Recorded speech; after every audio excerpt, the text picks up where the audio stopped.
US President Donald Trump announced Thursday a delay on certain tariffs targeting Canada and Mexico, prompting Ottawa to suspend a planned wave of retaliatory measures. The decision comes amid concerns over economic fallout, including market volatility and inflationary pressures. Stock markets took a hit earlier in the week when Trump's tariffs of up to 25% took effect on Tuesday. However, the president signed orders postponing additional duties on Canadian and Mexican imports covered under the United States-Mexico-Canada Agreement, USMCA, until April 2nd. Trump denied that the move was linked to market reactions. The temporary halt provides relief to automakers, as vehicle components often cross North American borders multiple times during production.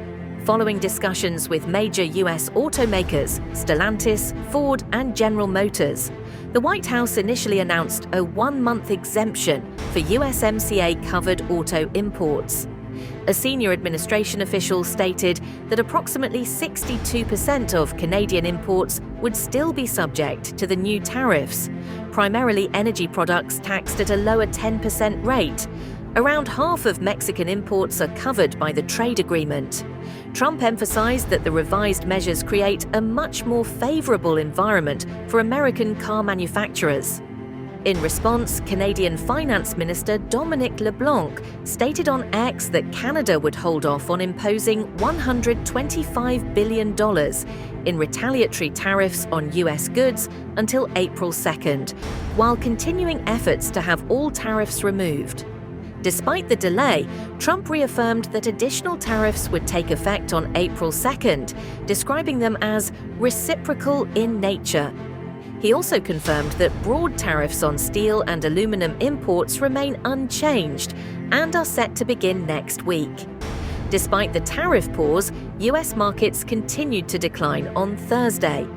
Speaking from the Oval Office, Trump said he had a very good conversation with Mexican President Claudia Sheinbaum, claiming tremendous progress on key issues like illegal immigration and drug trafficking, both cited by Washington as justification for imposing tariffs on Mexico, Canada, and China. However, tensions persist, with Canadian Prime Minister Justin Trudeau, who said Ottawa expects a prolonged trade dispute with Washington, despite sector-specific exemptions. "Our objective remains the removal of all tariffs," Trudeau stated.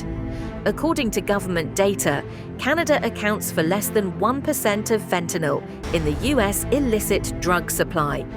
Meanwhile, China has dismissed American accusations about its role in fentanyl trafficking, calling the issue a domestic matter that tariffs cannot resolve. Scott Lincecum, Vice President of General Economics at the Cato Institute, described Trump's tariff adjustments as an acknowledgement of economic realities. He noted that tariffs disrupt supply chains, place financial burdens on American consumers, and create market uncertainty. Since his return to office in January, Trump has issued tariff threats against both allies and rivals. However, U.S. Treasury Secretary Scott Bessent downplayed inflation concerns, arguing that any price impact would be temporary. He stated that access to cheap goods is not the essence of the American dream, instead emphasizing economic mobility and security. Trump has positioned tariffs as a revenue source for the U.S. government and a tool to address trade imbalances.